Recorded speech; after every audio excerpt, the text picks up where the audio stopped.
Hey guys, I was watching River Gibbs' video when I saw that he was talking about how he reacted to Michael's death and all. So I'm like, you all haven't heard my reaction yet. So it was June. Oh, excuse me. It was June 25th, 2009. We had gotten up. Me and my cousin. I was staying with her down here in Sumter, South Carolina. I live in Columbia now, but at the time I lived in Hampton, Virginia. And gotten up that day. And something felt funny today towards all of us. So I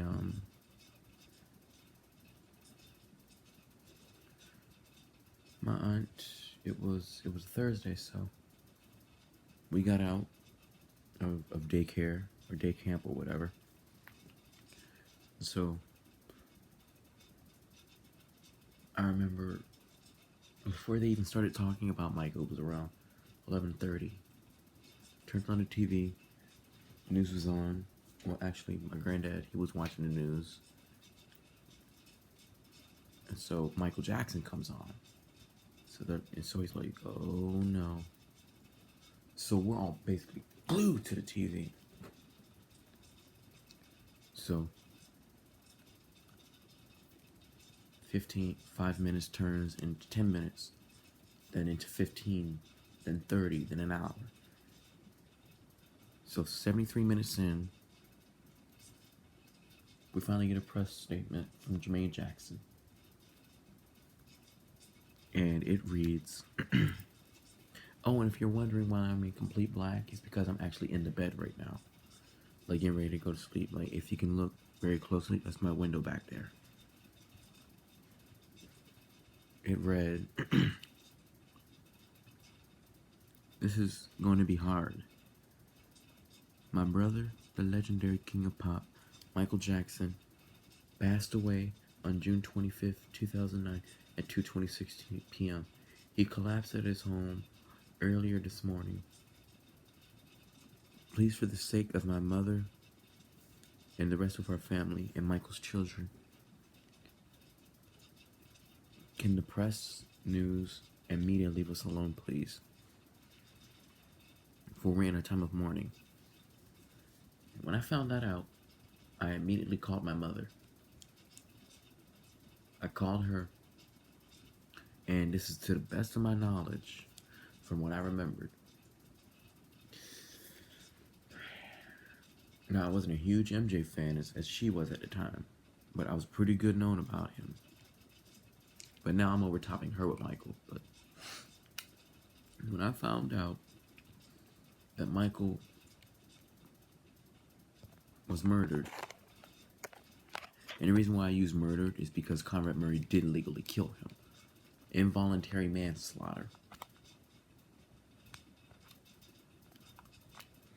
Involuntary is that, I mean, average people, well, just all of us, if we don't look into it, it's accidentally killing someone. But if you're voluntary killing someone, that means you have a mental disability. But if you're involuntary killing him, a person, then he used a weapon and you have a reason. Not that you want to kill him, but it's just an illogical reason. You already know why Conrad Murray killed him. But just recently, it was ruled as a homicide. Honestly, I would contact the LAPD and ask them to reopen the People of California versus Dr. Conrad Robert Murray case. And I will show them evidence that this isn't no homicide, that this is an advice case, because it deals with drugs. Anyway, I'm getting a little bit too far tracked. I called her. She was getting her nail as she called me, and this is literally what she said to me. She was like, "Hello, Theory," and I'm like, "Hey, mommy, I got something to tell you." And before she told me, She was like, Theory, I got something to tell you too. I just got tickets for This Is It. It's your birthday surprise. And so I'm like, oh, that's good. And I'm like, who's playing? And and she's like, Michael Jackson. And we're all trying to hold our composure without giving it away. And she's like, what you doing right now? You sitting down or something like that? I can hear something going on. And so she's like, I'm getting my nails did. And so they be watching the Weather Channel and some shit like that. So I'm like, Ma, I don't want to tell you myself, but I need you to turn on the news. She's like, why? And I'm like, Michael Jackson just died. And so she hangs up the phone. I call my grandmother. I tell her to call everybody, get a gang rounded up because I know she's going to do something stupid. So she's escorted back into the neighborhood that we lived in at the time by the police. She was in a bar drunk, causing mischief over Michael's death. I don't blame her. People across the country were going into riots over this.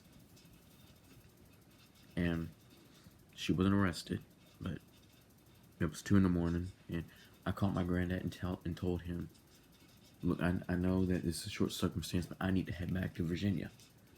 He drove me back. We traded in the tickets. They gave us a refund. Well, we made copies of the tickets, so we had them as, memorabilia. And we gave them, and they gave us funeral tickets. Flew to California. But before I get sidetracked, she was hysterical. Now, when I tell you,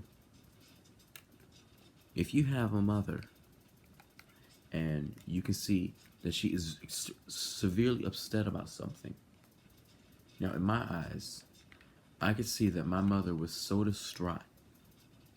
The pain just literally jolted through me because we're like twins.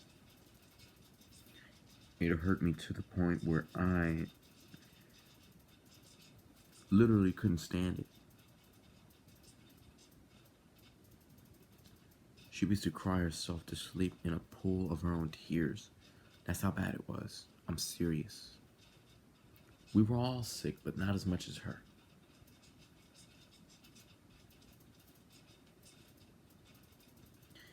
She grew up during Michael Mania, during the Victory Tour, Bad Tour, Dangerous Tour. She didn't pay much attention to Michael after 1992, because hip-hop and all that. She's met Michael quite a few times. First one was during the Victory Tour in Denver, then during the Wembley Stadium segment on July 16th, 1988, her 12th birthday.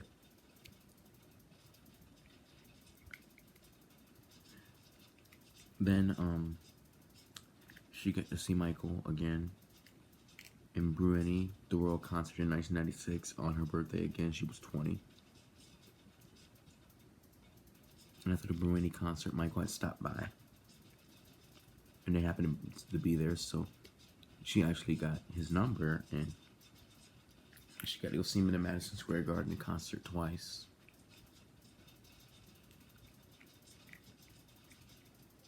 And she actually headed back to Virginia just after the second concert. She said to Michael,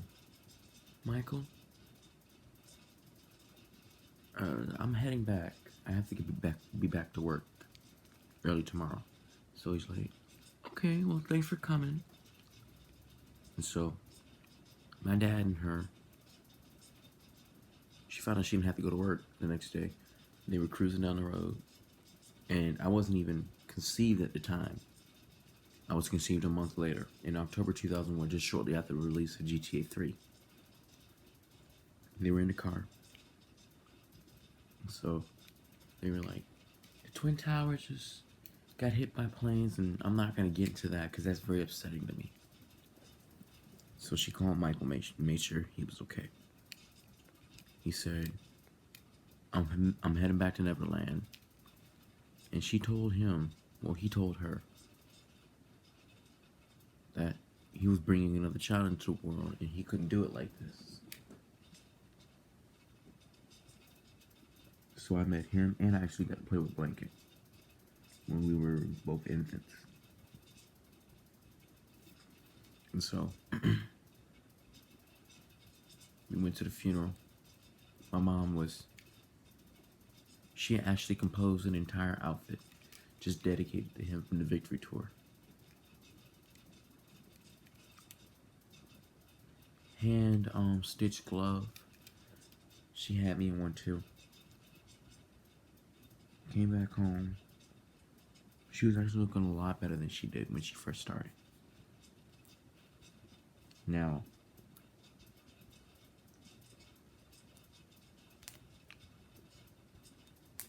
June 25th, 2015 became a landmark time for me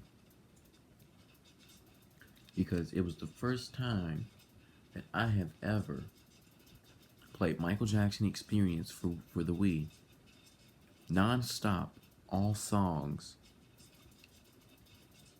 Just going down the list.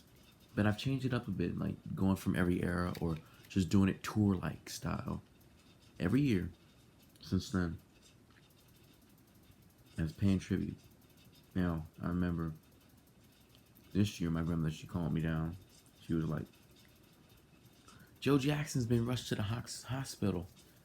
And so when I found out, I think I was in the middle of Sunset Driver.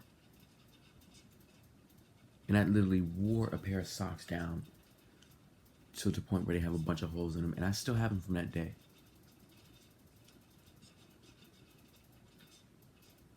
And so, I'm going to warn you that this next part that I'm about to talk about is kind of gross. So I was in the bathroom on June 27th, avoiding my bowels, so to speak. And so she was like, Jonathan, where are you? And she was screaming up the stairs, and so I'm actually downstairs. And so I'm playing on my Nintendo Switch because I didn't have my iPad at the time. And so she's like, Jonathan, I don't know how to tell you this, but Joe Jackson's dead.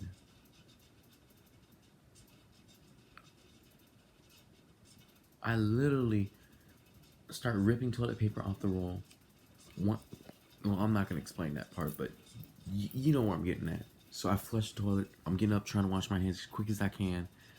I turn on the news. I'm looking at her phone. And so me being vulnerable to almost anything, I start running around the house screaming. And I head upstairs and I'm stuck. I'm stuck in that mode for the next hour and a half. Couldn't calm me down or nothing. And so the only thing that calmed me down was Man in the Mirror. She played it on June 25th and on the 22nd and on my birthday. So I said to her, even though, and I'm not pointing fingers, and I'm not believing what Latoya said or anybody else, but I do believe what Michael said. I said, even if Joseph, what was Joseph Jackson's middle name? Joseph Jackson. Even if Joseph Jackson, the father of our modern music industry, raped all of his daughters, Latoya, Janet, and Riri. If he beat Michael, kicked him in the groin, beat all of his children, had an affair, which we all know is true. That man was still human. My grandmother said, well, that's just one less poor soul that they have to worry about. So I said, what's wrong with you? I don't care what he did. And so I started explaining. And so I'm like, I don't care if he did all those things or if he didn't do it. That man is still human, and he's a father. And so, I was pretty much zoned out. I'm tapped out because I want to save another story for y'all tomorrow. I love you so much, guys. You've all been a great support system for me. This is Dangerous Moonwalker signing off.